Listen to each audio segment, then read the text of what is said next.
Welcome to another episode of Luxury Listing Specialist. I'm your host, Michael LaFido. You're in the right place if you're a team leader, you're a broker owner, or you're an individual agent and you're looking to bring more value to your clients. You're looking to work smarter, not harder. You're looking for the principle of slight edge, just something different you can bring to your marketplace that you can articulate differently than your competitor so that A, you win more opportunities, but more importantly, B, you can bring more value to your clientele and get their home sold. So we have a couple guests today we're excited about, but before we go into that, just a reminder, if you guys have any questions whatsoever, literally you can type them in the comment sections. Again, we are here at Luxury Fridays, and literally type your question into the comment section. It's that simple. And we're looking forward to today's guest. But before we do that, just a reminder, if you are watching a replay of this, you can send me an email, michael@marketingluxurygroup.com, michael@marketingluxurygroup. You can ask your questions by sending me an email. And again, we want this to be interactive. So literally just type your questions into, whether you're watching this on LinkedIn, on YouTube, on Facebook, on Twitter, you can literally type in your questions without downloading anything. We've only done a couple of these over the summer, a lot of travel, a lot of different events, but we're back to our regular schedule now here in the Chicagoland market. School starts next week in the suburbs, and we're going to be getting regularly into our live streams again. Some really exciting announcements. The first announcement I want to share with you, the first exciting announcement is literally we are, for the first time ever, we are launching one-on-one coaching with myself. It's going to be very, very limited, and we're going to be providing so much value, but also some different resources, other courses that we've created. So it's going to be once in a lifetime opportunity.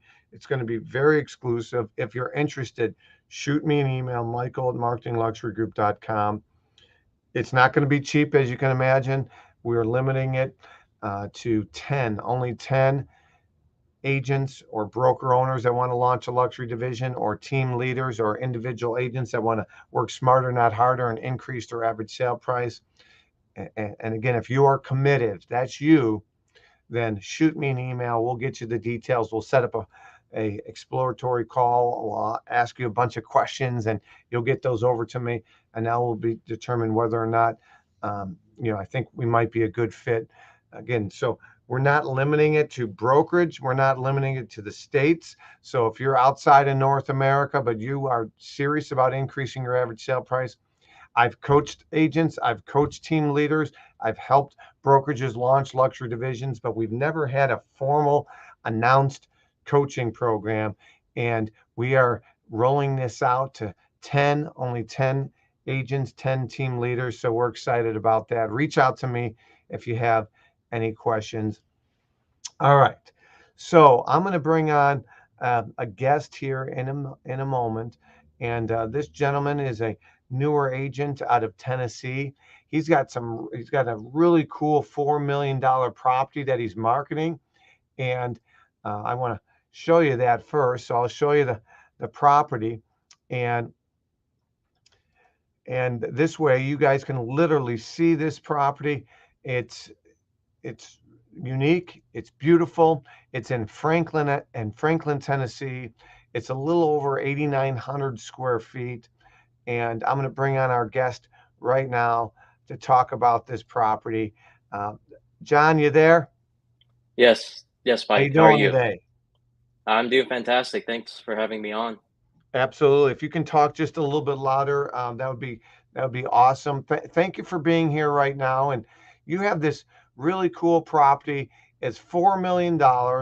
Again, people can see it on the screen right now. It's a 5 bedroom, 6 bath home.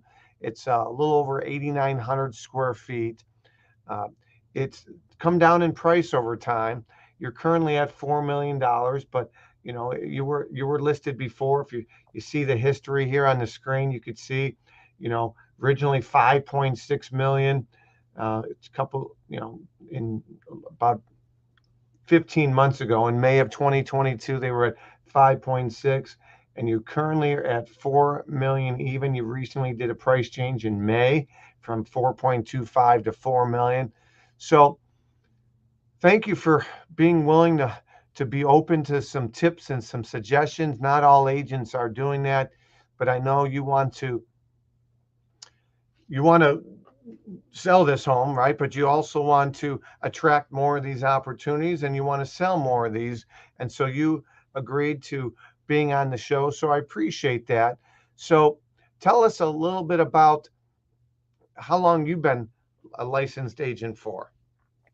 Yeah, my name is Jono. So I've been a licensed agent for under a year. I'm still in my first year, so I got my license back in November of last year.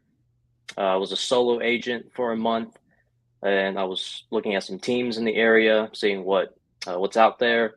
Joined the team back in December, and I'm still with them. They've been fantastic so far. It's been great learning under from all the different agents on the team, and also just picking the brains and picking up a lot of nuggets from them. So it's been Good. great so far. I don't think I would have learned as much being a solo agent. Sure. So I'm definitely glad I So did go is that this route. $4 million listing something that was handed off by the team, or no, you got it? That's something that I got. So it Awesome. was So let a me let me yeah, first say congratulations. There's, 1% of agents in America will have a $4 million listing ever, and you got one in your first 6 or 7 months being licensed. So congratulations. yeah. Well, thank you, and I also have to credit to the team just for the teachings, and also they came on the listing appointments with me, which helped just because it was an experience, and I just don't know how to run You don't listing know what you don't appointments. know, right? Right. So I it's say good that all to the time. You don't leverage know the what you team. don't know, not just you, me, anybody, right? And and, and so you got this listing. This was a canceled or expired. You called them or you sent a mailer. Yeah, it was an expired listing. I called a seller back in January, and it took So 3 license less months. than 3 months. You Yeah. called the guy in January. Now, most people wouldn't call a seller when you've been licensed 3 months and you've probably never even sold a home, let alone you're calling a $4.5 million expired listing. So kudos to you for stepping out of your comfort zone. That's one of the benefits of not knowing what you don't know, right? Some people Right. overthink things and they think I'm not even going to call because of the what if. So congratulations there. Yeah, for sure. It's definitely tough just making the calls, but that's the most important thing you have to do, especially as a newer agent. It's all about lead gen, and I just happened to get lucky and picked up the listing, but it wasn't easy. Took 3 months and a bunch of different phone calls and several meetings, but just hard work and being persistent, also being likable and trustable to the sellers. I think that's what got them on board. People work what they like. People work with the people that they like and trust, right? Yeah, I say that all the time. Daniel S. Kahneman, Nobel Peace Prize winner, says people would rather do business with someone they like and they trust rather than someone they don't. Even Right. this likable person is offering a lower quality product and service at a higher price. So even if this likable agent hasn't sold anything, but you build trust because you're a good listener, you got a good demeanor, you're not pushy. So kudos to you. So thanks for the little backstory. So let's talk about this property. The purpose of us doing SWOT analysis and fresh eyes analysis is we're not just talking to John and giving him pointers, but we're also educating the rest of you so that you go back to your inventory, or the next time you go on a listing appointment, you can articulate your unique value proposition differently, more effectively, which gives you the insider edge to hopefully get hired. So this has been on for some time. You did a price reduction. Is the current $4 million price, is that your price or their price? Yeah, it's a good question. So, like you said previously, on the last listing, it was at 5.6 and 4.9, which didn't sell. We picked up the listing, we ran comps on it. We got around $4 million when we did comps, just based on the recent sales and the price per square foot. We also did an appraisal. Uh, it came back at 4.6 million. So we decided to go just below at 4.25. Then after the first month, there wasn't much activity, so we talked to the seller and decided to reduce the price to 4.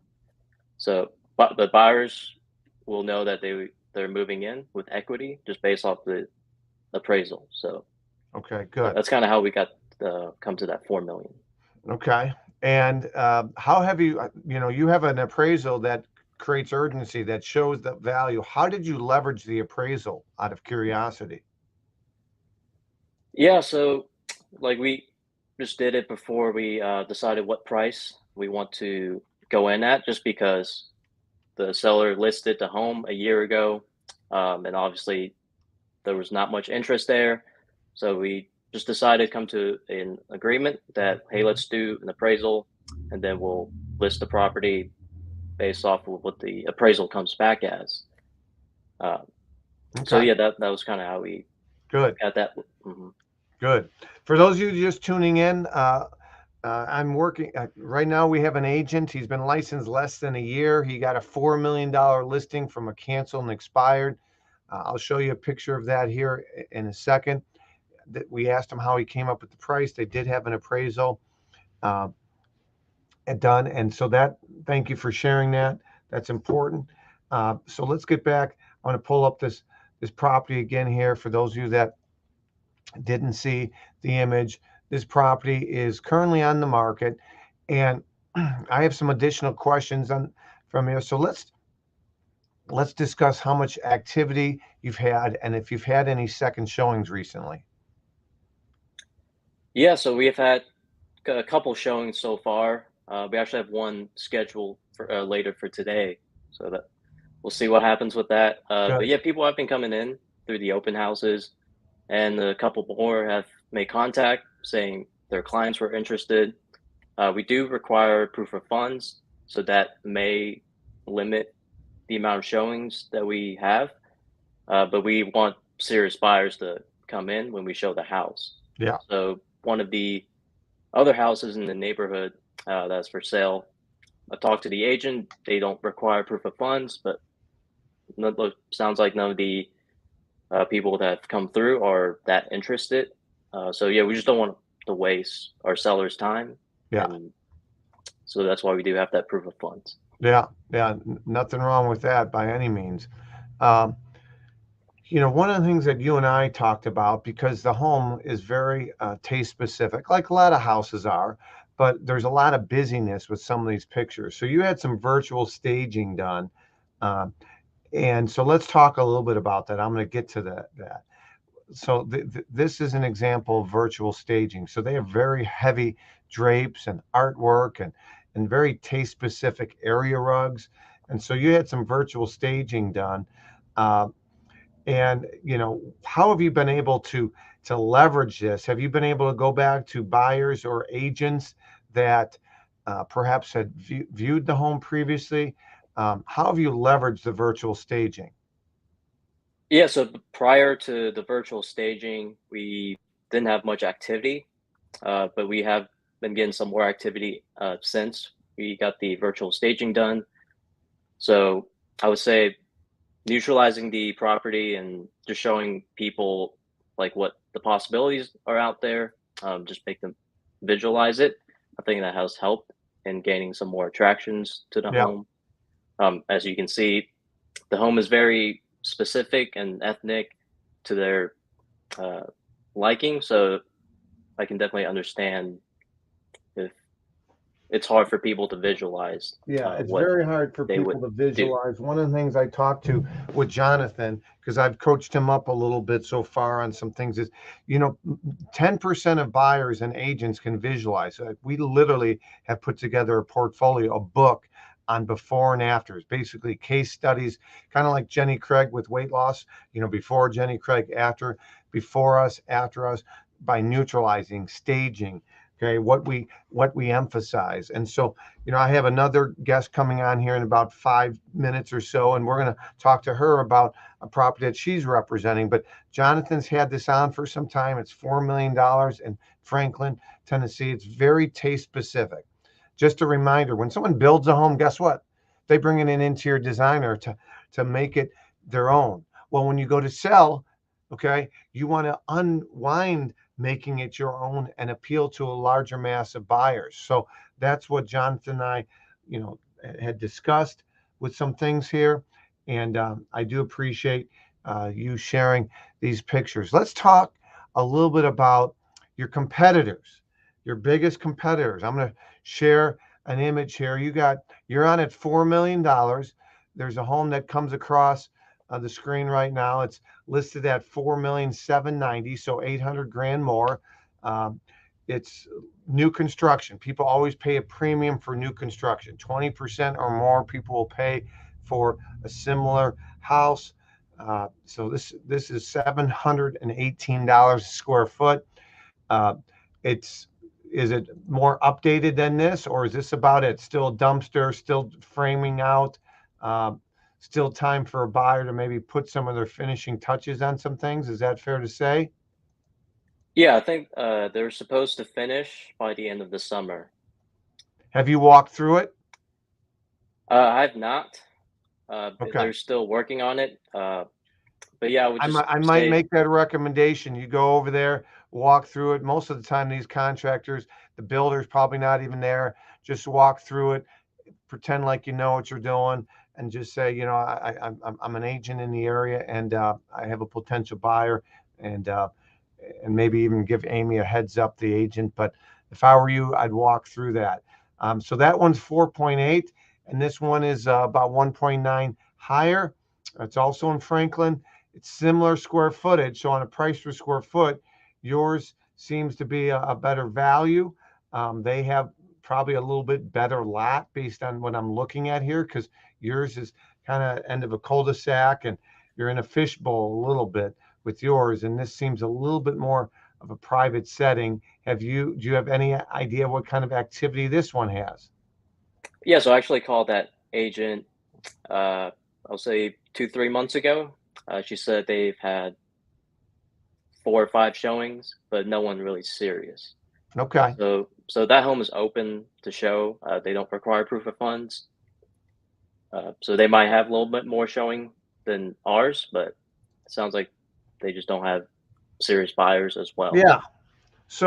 So many agents have a scarcity mindset, or they don't know what they don't know. So one thing, it's been a few months, so I would touch base with that agent, and I would say, ask what kind of activity they have. Let them know that, hey, we're hosting an open house this Sunday, because you are, aren't you? Yes, yes, we are. So I might say, hey, I'm hosting an open house this Sunday. And so if you've had some people that come through and maybe their max is 3 or 4 million, they can't afford yours. Hey, we're cheerfully paying out whatever you're paying out, 2.5% if you bring us out a buyer. So keep us in mind, and I'll do the same. If I have some people that for whatever reason come through the open house, ours isn't a good listing, I'm going to be giving you a call because the other one's not ready yet. And so have a collaboration with the other agent, because many times I do sell my competitors because they don't like my listing for whatever reason, the location, the floor plan. And so don't have a scarcity mindset, and reach out to that Kristen Dawson, and she might not even think like you do. But if you think differently, I tell people all the time, the most listened to radio station people listen to is What's in It for Me. And so if you can provide something on a silver platter for the other agents they're not even thinking about, that's a win-win. So What kind of sales, I'm going to be bringing on my other guest. I see Austin and Katrina in the waiting room. I'll bring you guys here on in a few minutes, so thank you. Uh, John, what kind of activity, as far as marketing, are you doing to both consumers and other agents to let them know about this home? Yeah, so obviously the open houses we've been doing, we've done like drone footage and videos for the property that we post on the MLS as well as the property website. We've done the virtual staging to help neutralize the home. Uh, we've partnered up with you to get more exposure and also get tips on just how to Yep. market this property better. Actually, also a couple of location scouts have reached out. They were interested in using the house for a film that they're making. So we've Was your done, seller open to that?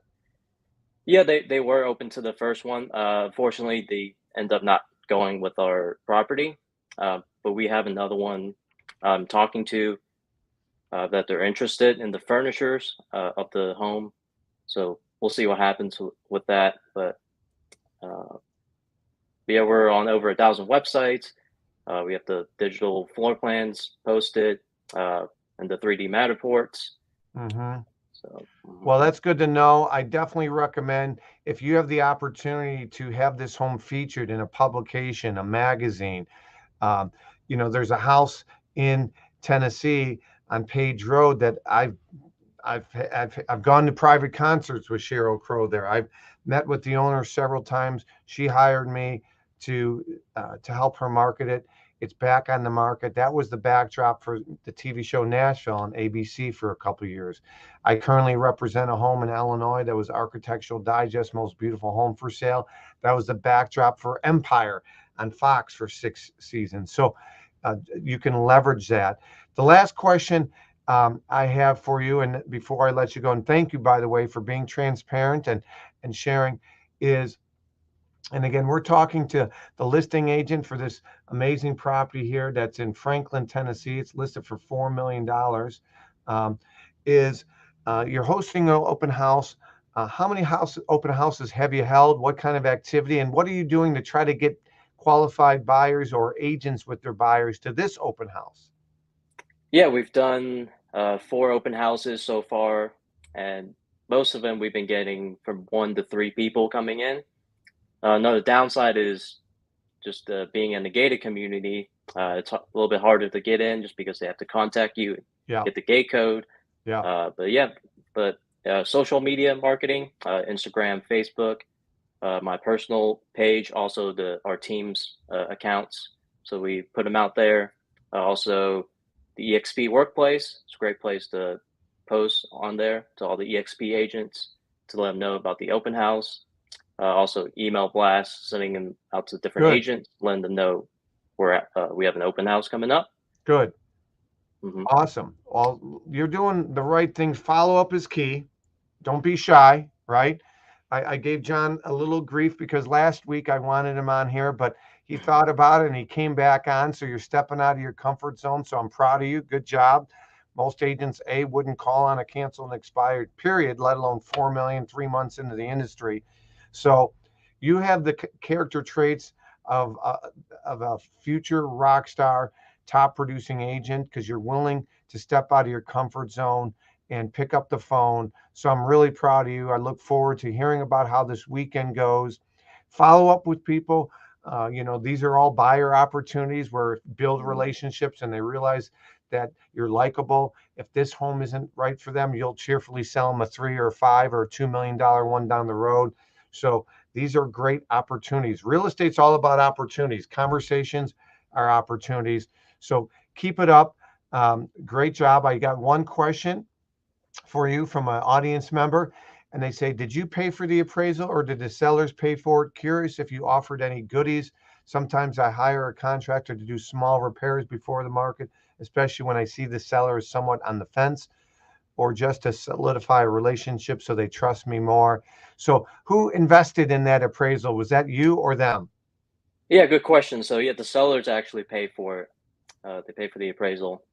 Good. Yeah, and I have nothing but good things to say about the sellers. They've been fantastic people to work with. They're just super open to everything. His mindset is, hey, you guys are the experts. We'll let you guys handle the house and just let me know like what happens. All right. So the next best thing for this guy is we got to get him to actually stage it, right? So the confused mind doesn't buy. It is very taste specific towards him. So the virtual staging helps, but for open houses that maybe they didn't see it as much online, first impressions are important. So staged homes sell faster than non-staged homes. Virtually staged is better than nothing at all, but that's an uphill battle that I know you have. But keep it up. I appreciate you coming on, and let me know how the open house goes. Okay. Yeah, well, thank you for having me on. I definitely appreciate the opportunity. Yeah, and the last question I have: why do they need to move? And uh, would they redecorate? So that's a good question because you said that they're open to some things. So Matt, I appreciate it. Would they consider staging and taking down heavy window treatments, um, area rugs, putting some stuff into storage? That's my last question for you before I bring Katrina and Austin on.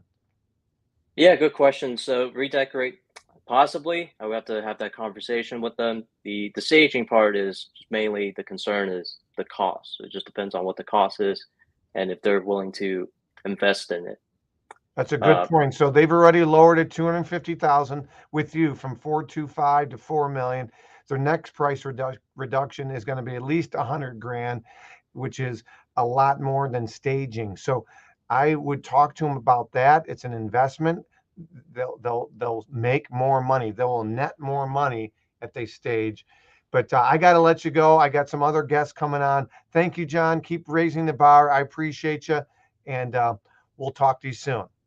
yeah, thank you. You guys have a nice day. Thank you. You too. All right. So I have a couple guests that are coming on here right now. I have both Katrina and Austin. Say hello to them. All right. Hello. And I want to say hello to you guys. Thank you for waiting patiently in the waiting room. You guys have a really cool property as well that I'm going to be bringing on here. It's 2.995 million. It's in, what do you call it? Lutz, Florida. Is that how you pronounce it? Yeah, Lutz. Lutz. I was close. Lutz. I get Tomato, it a lot. tomato. So tell us a little bit about this. I'm going to pull this property on the screen right now. It's been on and off with you and other agents as well. It's a beautiful home. I was looking at it briefly before we came on. So you're on just under $3 million. Is that your price or their price as I flip through the photos? Yeah, so the main hurdle with it is just because it's one of the biggest houses in the community. The community it's named Ladera Estates. It was supposed to be all these massive estates. So they were like the first house that was built in there. House is almost 8,000 square feet. And there's a handful of the properties in there. Like the neighbor's house is like 7,200 square feet. And then the market crashed in 2008. And so they weren't able to finish building the larger estates. So the whole front of the community ranges between like 4,000 to 5,000. And then the bigger homes are towards the back. So from an investment standpoint, some of those clients feel a little uncomfortable having the biggest house and most expensive house in the neighborhood, but it offers amenities that the other ones don't, because the ones in the beginning of the community are more like cookie cutter spec homes versus this is all custom. To answer your question about the price. So before we talk price, Austin, I appreciate you sharing that. So Florida is hopping, right? I mean, you got people coming from New York and the East Coast and Illinois because of taxes and everything else. So I was the former chief marketing officer for teardowns.com. And so in my community in Chicagoland, in the western suburbs, because of established neighborhoods and schools, we're landlocked. There's not a lot of big parcels available, right? So you have teardowns. And so it's very easy, but it is a common objection for people that think inside the box. But it's a very easy objection for me to overcome when people say, well, I was selling a home in a neighborhood for 2.25 in Arrowhead subdivision, and all the comparables are the original homes that are 5 to 800,000. And so if somebody's looking for a true comp in Arrowhead, this isn't the right home. If somebody's looking for a true comp in this subdivision where now the developer went under, and so somebody else came in and sold more sellable homes, smaller homes, then it's just about educating them, right? Letting them know that, hey, if you're looking for other homes in this neighborhood, this isn't the right house for you. But if you're looking for similar sized properties, so that's where having maybe a third party independent appraisal, an appraiser is going to look at it as this is a one-off. I'm not going to look at the house down the street that's 2,800 square feet as a comparable. I'm establishing value on the land. Let's figure out what the lot is worth. Now, once I figure out what the lot is worth, then I'm looking at other similar 8,000 square foot homes in this part of Florida. And now I blend them both together and I establish a value. So have you had an appraisal on this home out of curiosity? Yeah, so the answer is no. And the reason being for it, I agree with you. I think that's a great strategy. I heard the gentleman talking about it on the last call before the Tennessee property. I've done it with properties in the past, especially when stuff starts to sit a little bit longer and you're trying to get them to do a price reduction. In this case, based on where the sellers are at in their personality, I think that if I, let's say, had an appraisal done and the appraisal came at $3 million, they wouldn't take anything less for that appraisal price. So we had one offer. Came in at 2.5 though? Yeah, no, it's a great would point. Would they say we're not taking 2.5, or would they say okay? Would it make so? Sometimes it's your third party bad guy, right? So what I mean by that, you got someone that stops in your office, Austin. They're trying to sell you a copy or something. You say, hey, listen, I'm not the broker. Leave me your card. The broker's the bad guy. Let me run it by them. We got in my neighborhood, all these kids are selling these coupon books for Tiger football. And we've bought up 3 of them already. So it's hey, I got to check with my wife. We might have bought one already, right? So for you, it's it's a slippery slope. You want to have a come to Jesus sometimes with the seller and let them know that they might have to adjust the price, because ultimately, if you go on Lab Coat Agents or some of these websites, or you guys are, I believe, with LPT Realty, if you go to LP's internal internet and say, hey guys, what do you think? Everybody's a Monday morning quarterback, and they're all going to tell you price. That's the only thing that matters, right, Austin? That's what they'll tell you. But the seller, you got to build a relationship with the seller, and you are in a market where in California for $3 million, you're not getting 7,900 square feet. So in that sense, it's all relative. So that appraisal, it's how you manage the expectations of the seller. So Mr. Seller, just like if you had this artwork I have behind me and I paid $3,000 for it, doesn't matter what I paid. It's only worth what someone's going to pay me on the resale. Same thing with your home. I know you got over 3 million into it, but it's only worth what someone's willing to give you. So I might suggest we get a third party appraisal. Now, hopefully it comes in favorable and we can create urgency and say price below an appraisal that was done in August of 2023. But if it comes in less, we don't have to disclose it. Just appraise at 2.5 million and we're at 3 million. We're not going to disclose that, but at least we're prepared based on a third party expert that they're telling you what we're going to be up against with future buyers. Yeah, no, it's a great point, and I like your term or your phrase of saying something's only worth what someone's willing to pay, and we've had those exchange those words with the seller. The kind of dynamic of this is Katrina started off with the clients and then decided to pass it off more for me to handle, and from there, when Katrina met with them, Katrina had told them listed around 2.8, 2.9. Based on comps that have recently sold. There was one that was like 7,000 square feet outside the community that went for 3.5. That was in more newer construction. So based on that and where the market was when we listed it in the springtime, we were starting a little bit higher. We had one offer at 2.8 that we were trying to pull together. They were willing to take it. So they're very motivated, which is helpful from an agent standpoint. The buyer for the 2.8 was kind of playing around with terms in the contract and it didn't work out. We had another offer at 2.9 verbally, and they're looking at the house again tomorrow. So fingers crossed on that. But I do like what you're saying about saying, hey, it's only worth what someone's willing to pay for it, and trying to kind of repeat that in their brain of, hey, if you do get something for 2.9, it's not an insult. That's just what the market's willing to pay for it right now. Yeah, perfect. For those of you just tuning in, Michael LaFido, we have 2 agents in Florida. They have a $3 million property. We're doing a SWOT analysis, a fresh eyes analysis. I literally looked at this home 2 minutes before we came on the live stream. So we have not exchanged notes. Prior to this, I had John on. He's out of Franklin, Tennessee. He's got a $4 million stale luxury listing, and we did a fresh eyes analysis, SWOT analysis on that. And so some of those questions I asked John, I'm going to ask these 2 here in a minute. A couple housekeeping items. Again, if you're getting value from this or from previous shows, leave us a like, leave us a review. These guests aren't paid. I'm not paid. We're trying to raise the bar for the industry. Our course, I'm the founder of the Lux designation. It's brand agnostic. And we got a new book coming out that I want to talk about. Our next book coming out, I'll bring it on here, is Secret to Top Luxury Agents. Secret to Top Luxury Agents is a book that is going to be coming out. It's an anthology book. We have a couple spots left.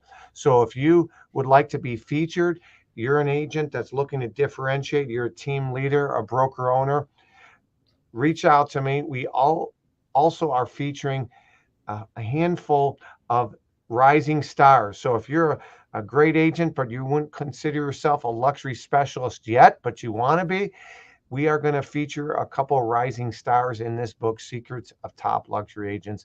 As I mentioned, reach out to me with any questions you have, and you can go to Secrets of Top Luxury Agents to find out more information about this book, Secrets of Top Luxury Agents.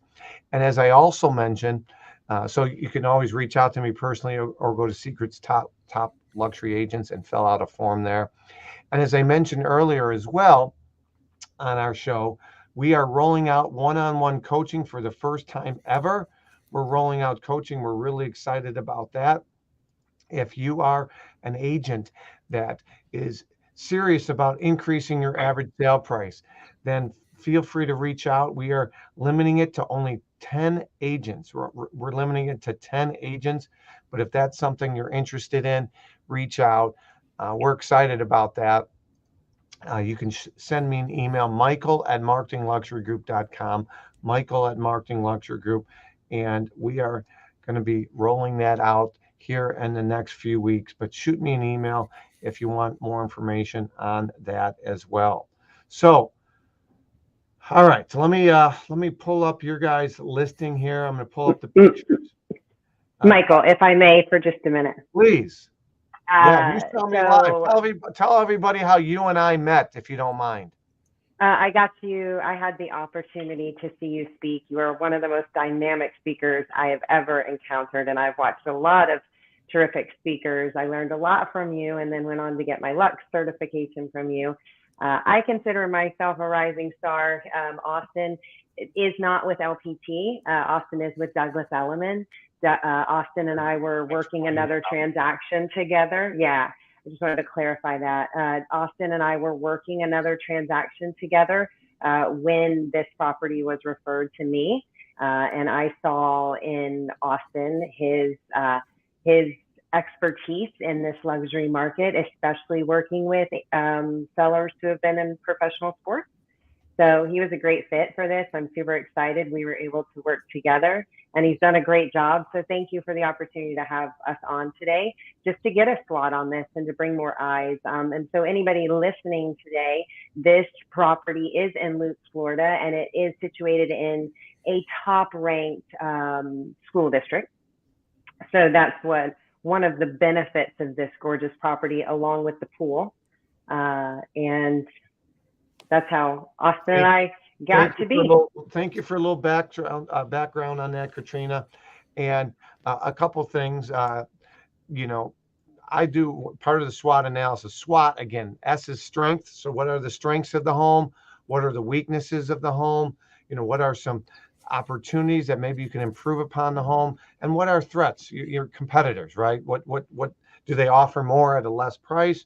You You got to be open-minded. You got to be able to articulate this to the seller. And just because when you listed it, these were some potential comparables or threats, there might be a new one that came on. There might be one that sold that justifies your price or hurts your price. You got to keep your finger on the market, on the pulse, so to speak. Quick looking at this. Beautiful photo. Love the dusk evening. Love the lights. That's really cool. The only thought I originally had is, this could be a huge asset, could be a detriment as well with people with kids. So on one sense, I can see it showing it later because of it. But on the other sense, I don't know anything about this. Can you fish? Can you have electric pontoon boats? Is it just, hey, canoeing, or is it just for looks only? Tell me a little bit about what you back up to here. Yeah, it's just for looks. So you can't have a ski boat or anything on it. There is a neighbor that seems to have like a little fishing boat with an electric motor on it, tucked away in his backyard. I'm not sure if he's doing that under the radar or not, but the 99% of the time, it's just a scenic view to look at. Okay. So currently, what are your two biggest competitors? Is there something priced in at 2.5 to 3.5, maybe 4 million that is helping you or hurting you? Yeah, so in the community, there was a couple properties under 2 million, but there was one that sold recently for 1.75, but it was 4,500 square feet. So if you apply that same price per square foot, we're a little over 3 million on that. So our biggest problem, it feels like, is homes that have gone up that in that size. They're usually around 45 to 5,500 and going under 2 million. There was a property right outside the community. It was like 7,000 square feet, listed for 3.7. That went under contract in 60 days. Ended up selling for 3.5. Now, it's not in the same community. It's a newer construction home, but based on how high that was priced, I've been trying to really push that when people come in the door of saying, hey, this is instant equity opportunity for you. This is an amazing investment. It's the second largest lot in the whole community with the best view. On a price per square foot, like an appraiser is going to use that 3.5. Sure. So I'm not concerned about it appraising. The other thing that I think might have hurt us is if you look at the price history of the home, it seems like ever since like 2012, they've been trying to sell it. And then even in 2020, they had it listed for, I believe, like 1.8, and they couldn't sell it. So these have been motivated sellers trying to sell it. I've run into like 4 or 5 realtors that are like, oh, you're the one with that property now, kind of a thing, within the industry. Granted, Katrina got them to do a lot of amazing work. I'm a big proponent of staging and design as well. And that house was dark brown everywhere. And Katrina did a really good job by getting them to paint the whole house white, update carpet. We tried to add accent pillows and declutter and add neutral aspects and kind of minimize the space. So I thought that the property looks the best that it's ever looked. So I was really surprised. And over the years, we have a new cycle of buyers coming through that, maybe looked at it 8 years ago, and the market has definitely caught up. So I see your question here. Yeah. Tell me about activity. What any people, any second looks? Yeah, so we've had a ton of showings. So the property's been up for 97 days. In that 97 days, I would say we've probably had probably around like 15 showings or so. So a really good amount of showings. I usually, between 2 and 2.5 million, I get a lot of traffic on a property and can sell it fairly quickly in my market. When I get up to 3 million, it takes a little bit longer to sell based on that buyer pool. But based on those showings, we've had a ton of traffic. And the most difficult thing that I've found is I'm not necessarily getting like consistent negative feedback, whether it's the price or the design or the condition of the home. There's nothing consistent with it that I can keep going to the sellers like, hey, your floors, like 8,000 square feet of floors are going to have to be replaced. And that's a big expense. My rebuttal to anyone that seems like I'm going to have to put a little bit of work into the house is I just say, work it into the price. If you need to put 50, 100 grand into the house, let's just work it in the price. Because in the back of my mind, I'm like, they'll take something between 2.8 and 2.9. We've got some wiggle room there. Now, is this a gated community? Yes, sir. Okay, so that would be one thing that I would show earlier. I'm looking at some photos here, kind of towards the end of your photo deck, and Okay. um, you know, privacy and security is important Yes. depending on where people are coming from. And looking at these photos, you did a great job, by the way. But you have this beautiful entrance here. You literally might, get a photo of, and I don't see one, of the guardhouse, right, and the gates. And early on, you show that, and because it's probably in your description, but the reality is people don't read; they flip through, and if they don't like what they see or they don't see it immediately, they might skip over it. And so that would be one thing I'd recommend. Um, are you, Austin, or you, Katrina, at the showings? Yeah, I'm present for every showing. Okay. Have you done a video on this property? Yes, I have a full YouTube tour guided by me for one, personal branding on my end, Sure. but also for out-of-state buyers to get a walk through the property versus Okay. not like a virtual walkthrough. Okay, good. Have you thought about having any kind of an event at this property? One of our modules for our designation is event-based marketing, and not talking broker open, where you got part-time Patty, part-time Paul, they're coming for the free giveaways, but invite only, influencers in the community through the chamber, through business owners, key top agents that have sold properties. Have you done anything like that here? I have not. I've only done. I personally like doing just regular open houses, but this gentleman, being a former professional athlete, will not allow that. Rightfully so. When we first listed it, I did a broker's open, which was one of my first times going the broker's open route. But you're 100% right. It was a lot of people that just wanted to come, take a video on their phone. Right. And the sellers were like, "What was the feedback from the broker's open?" I'm like, I'm not really too sure. I think people are just sharing the property. So I have not done that. No. So just a word of advice there, Austin. If I'm doing a broker open, this is not a food pantry. I'm doing a broker open to get feedback to my clients. So I flat out tell everybody that comes through, hey, feel free, please tour the entire property. We have a survey. Anybody that fills out the survey completely, as a thank you, we have some food, some hors d'oeuvres, a raffle, whatever. But the qualification is A, they got to tour it, and B, they got to fill out a survey, because I want to know them. What do they think of the asking price? What do they think it will sell at? Are they currently working with somebody that potentially might be a good fit?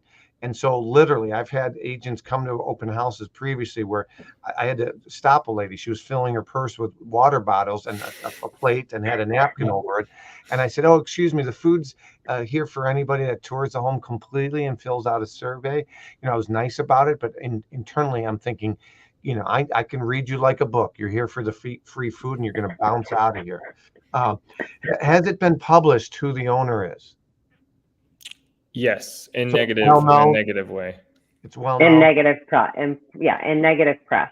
Okay, Yeah, in so we're negative. up against that. I would say that is a threat against this home as well, and something we would like to combat, because they're perfectly wonderful people, and we'd like everyone listening and to remember that they're just human beings like all of us. So we've all made mistakes, and yes, unfortunately, this home has made news, Sure. and Tampa keeps liking to beat it down. So that is something that, and another reason we had them remove all of their personal photos and jerseys and other items as well.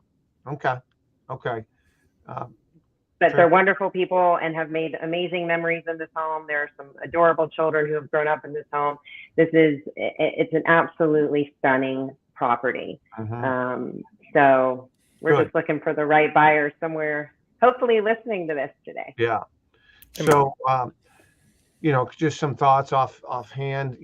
I sold Khalil Mack's house, NFL Player of the Year, Chicago Bears player. When we put his house on the market, we respect confidentiality, but you have these hawks, from Cranes and Chicago Tribune and Mansion Global. They're looking for celebrity properties, those are clickbait. Those are what people get. And so we said, hey, we could go under the radar. People are going to talk about it anyways, or we control the narrative and we embrace it and we provide them collateral, et cetera. My point is, you might consider some nonprofit, some foundation, um, that either your client belongs to, but maybe someone else within that group belongs to, and you bring that other person, and he's the face of that nonprofit, and you host some kind of event there. So you brought up Tampa, right? So maybe I'm bringing up, of course, a big name that just retired, but like, let's say Tom Brady's behind, or somebody that is behind a similar type organization. You have a nonprofit event at that property, and they're the face of it versus your client. And now you bring in some influential people, you bring in press, you bring in PR, about the foundation and the property, not the owner. That's the request. You can give and get. Like, I've come to big media and say, here's what I'm coming to you with, but I do have a request. You cannot do this. And so they're looking for value add. And if you manage their expectations, that is something that they'll respect. Otherwise, when you have another opportunity, Austin, they've burned that bridge. You're never going to go to them with it. So just some ideas.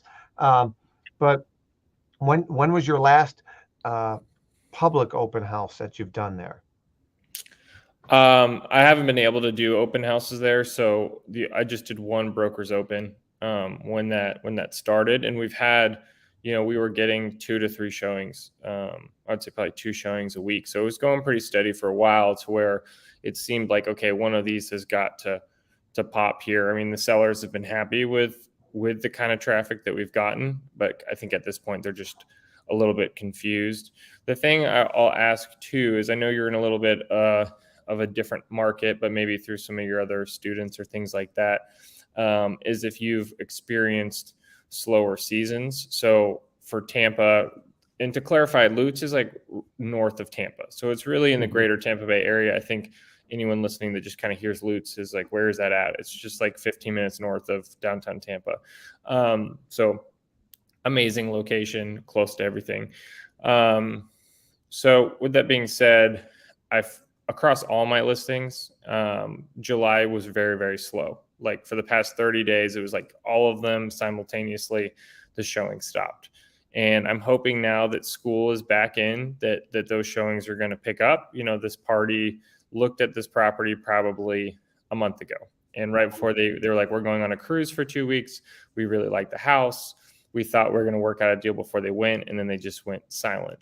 And now they appear to be back from vacation. They want to take a look at the house again tomorrow. So fingers crossed on that. But do you see that happening for other students of yours? Yeah. So, we have clients across the world, right? But talking U.S. specific, definitely seasonally, I'm based in the Midwest. So, July tends to slow things down a little bit. But 2023, we've seen, we're down, inventory's down about a third in the Chicagoland market. Sales are down about a third. Talking to other agents, some markets are depreciating, Austin, and some other markets are actually, home prices are going down. I got people, different parts of Florida. Mark could probably chime in with Naples. He's a consistent viewer.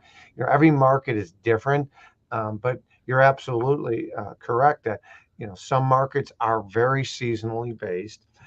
So the good news for you, Austin, is there's other people that are going to take their home off, or they're thinking about putting on, but they'll say, hey, we're going to wait till it's more prime selling season. Well, guess what? You got somebody whose business is on the market and they sell in New York or Chicago or California, or they're sick and tired. They don't care what season is in season. There's less competition. There's less opportunities for them in August, September. So you have a greater likelihood of selling. So keep it on. You guys, sounds like you're doing a lot, all the right things. I might consider open house. I know I'm going to talk to you as if you're the seller right now, Austin, but Mr. Seller, traditionally you don't see a lot of public open houses in this price point, and given the fact that we want to kind of keep you under the radar, I might suggest a hybrid model where it's a pre-screened open house. We're in a gated community anyway, so it's not like people are going to be driving up. But we advertise the open house. We advertise that they need to contact a listing agent, and it's basically going to be a by appointment only open house. But the benefit of that, Austin, if you look at other homes in the greater Tampa Bay area that are in your price point, I'm making up the number, but if there are 25 on the market from 1.5 to 4.5 currently, I guarantee you'll be the only one doing a public open house. That's one reason to probably do it. Do the exact opposite of your competitors.